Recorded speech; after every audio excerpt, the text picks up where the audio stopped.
Biosafety. Let's divide this term into two parts. Bio means life and safety means preventive measures. So let's define biosafety. It is a process that is associated with the prevention of large-scale loss of biological integrity. So what are these prevention mechanisms that prevent the large-scale loss of biological integrity? Number one, there should be conduction of regular reviews. For example, at institutional level, committees should be organized. And what is the role of those committees is to maintain the biosafety standards and to prevent the destruction of biological materials. So, conduction of regular reviews regarding the biosafety even in the laboratory settings is required.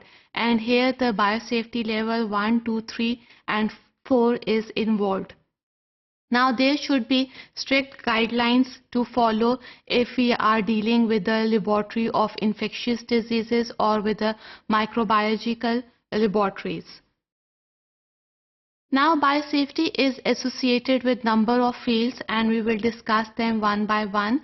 First one is the ecology. Here the biosafety deals with the imported life forms that comes from beyond the X borders. Then agriculture, it deals with the viral aliens, it deals with the transgenic plants or the flow of genes from one plant to another.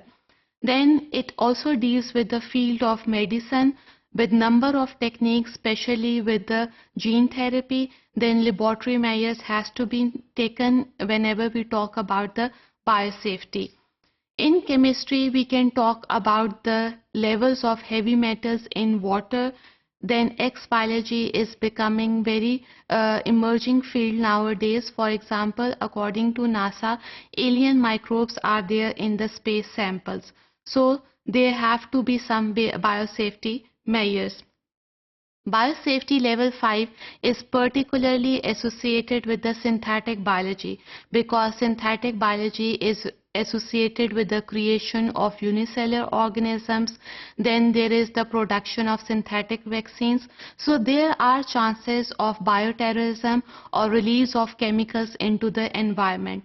This can affect the prey-predator food chain, reproduction between the species and also the competition between the species.